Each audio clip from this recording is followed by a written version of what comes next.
Salut, comment vous allez? J'espère que vous allez bien. Moi aussi, je vais bien par la grâce de Dieu. Dieu nous fait grâce, on est là. Voilà. Yo s'abonner à Victoria TV. Na yo mave na ye. Alors, na ligne na fait un message très important de l'eau. En tout cas, ils allaient vraiment très attentifs au landa message où ils apprennent bien na yo. Ils ont un message où nous avons une sœur na biso moko à propos de Noël, topé à propos de tenir à Père Noël. Voilà. Alors, partagez vidéo Oyo pour Oyo Kamoka Yo Mogote, bande comme sous-soupé, famille na ope va bénéficier nango. Voilà. Alors, ndeko na biso, ayebisi biso, na vision na ye, alobi boye. Alobi, alalaki, avant la prière qui atteint les paroles de Dieu. Tant sili wana alali. Après, na kati ya vision na nzamba zo lakisa ye, on dirait bavanda ki place moko boye ba ozela batala balanda information na télévision ezaki neti na pourquoi information emonani ezaki très important. Alors bavandi bato ebele eza kwa quartier moko boye bato na bato bavandi na batv nde ezaki kala na Afrique soki batie tv libanda bato bavandi bagroupe bon ezaki ndenge wana ye mpe sikoyo mpe bazalaki na groupe na bango ebele bazotala baozela ntango baozela bamoni babandi oloba langue moko boye ya comprendre yango te mais balakisi babone oyo ya Père Noël. Balakisi babone oyo baoloba langue moko ndeko a comprendre te ti information ne pe sili muta comprendre ki pe langue wana azate. Mamo sikoyo bato basilisi bato bakomi koselama te basa décourager abi comment to bande koze l'information o vraiment to lekisi batan na biso mais to comprendre te eloko nini oyo balobi. To so mona ka bazo l'exception babone ya Père Noël mais mako balobi to comprendre te bato bazaki décourager. Tant que baozi lamenté amoni mamoko pasteur moko bo abimi wana aye ayesi ba mwabi ngai na comprendre langue wana boya na expliquer bino makambu oyo balobi message ba pesi à propos ya couleur ya bonnet ya Père Noël.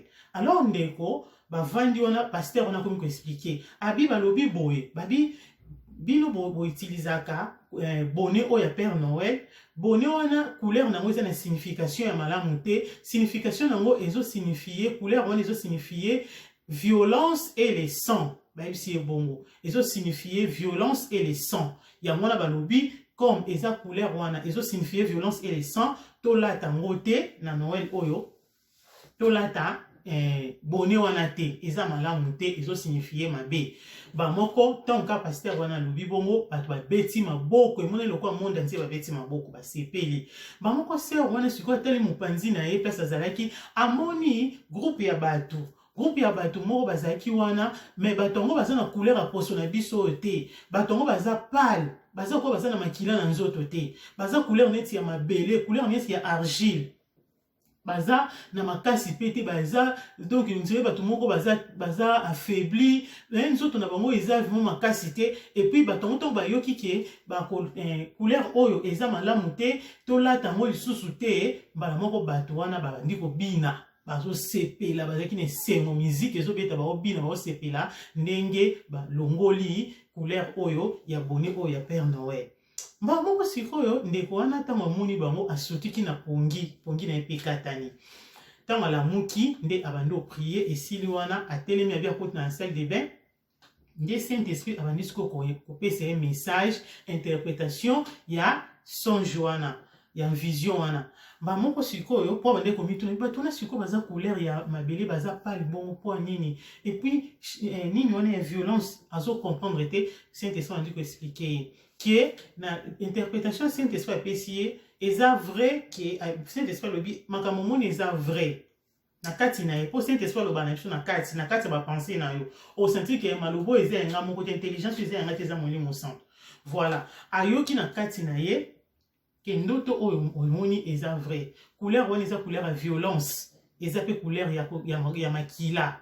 Yango mona na fin de l'année bato ebele bakufaka ba mort subite omona mutu mususu o aotambola boye bautaki prière nzete ekweleli ya kufi o mire ekweleli ya kufi o batutie na mutuka o akangami ka bo apike crise o toto soanika siko boye ya kufi eza violence wana oyoki tango akufi makila ne sopani eza couleur oyo ya makila. Donc, annonce ya teni oyo Père Noël alataki eza annonce ya malamu te, annonce ya mort pe ya violence.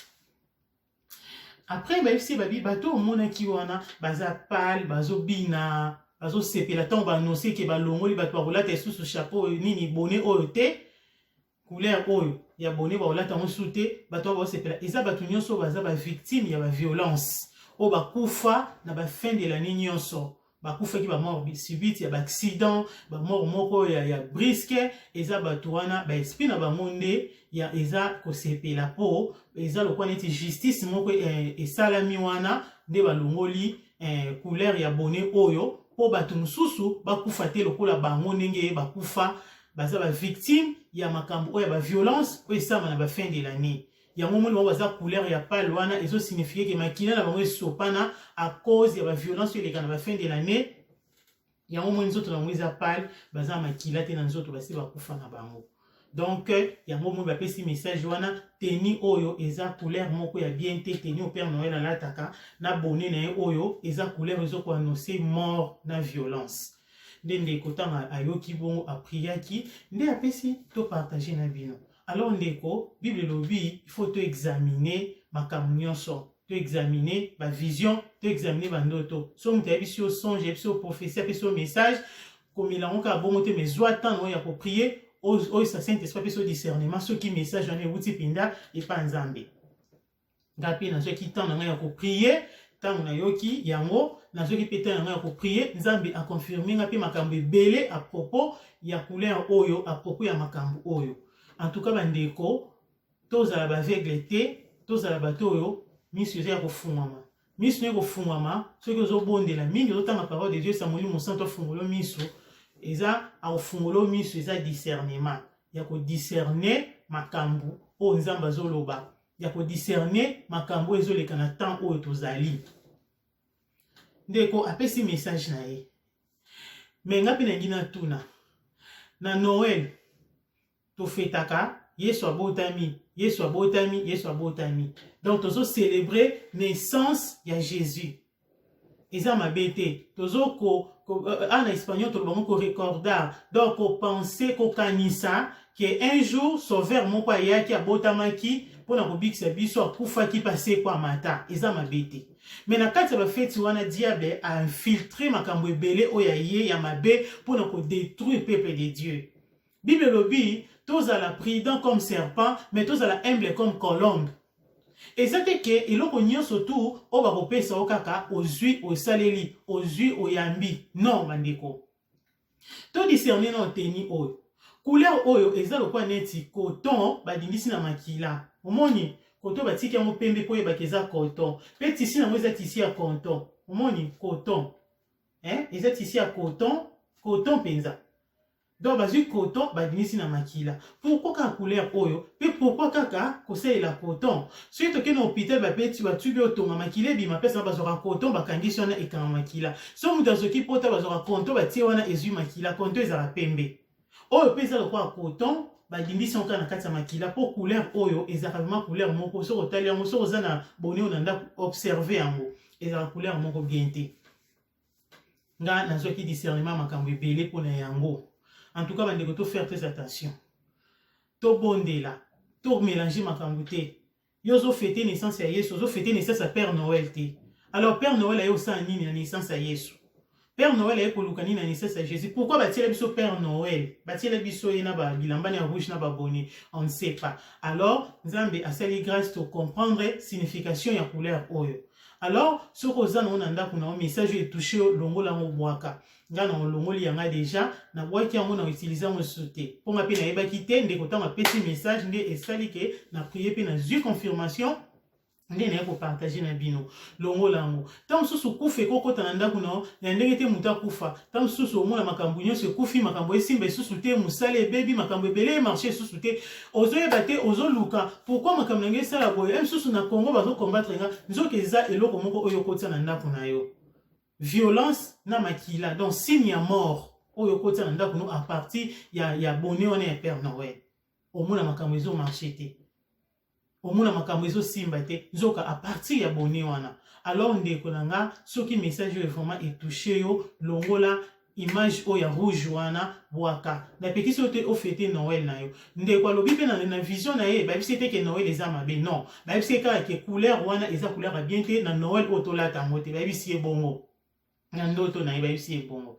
Alors ndeko nanga soki o sentir kati na yo ki message est touché longola longola babone oyo longola ba tenir ya Père Noël wana ya rouge eza tenir ya makila pe ya violence ba via bato belezo simba te lolo bato bazo kufa mort subite zo ko kotisa image moko ya violence na makila pe tangu yo olati yango donc ondimi ke makila esopana oza d'accord na teni wana ya rouge wana ki makila esopana violence esalama yango makambo ebele ya mabe esalama na fin de l'année na ba Noël na ba bonne année. Donc bandeko message nazaki na ngango wana nzamba lobanga na ye biso nde totiaka ngo kate. Alors yo ki message au partager yango et puis bondela nzambe pe a confirmer yo kowela kate ya te eza lokuta balonga kuna non prier nanu tam so boy yango eza vrai tam soupe ondimi yango ka mbango bongo tam so eza bon te menga na lui eza bon ponga na bondela ki part na nzamba confirmer nga yo pe bondela na part na nzamba confirmer yo message oyo soki eza bon. Alors nalingi bino mingi nzambe apambola bino nde tomone Nicole Zoya partager vidéo oyo pe bondela koza na distraction te koza na kidiba te bondela tango eza mabe.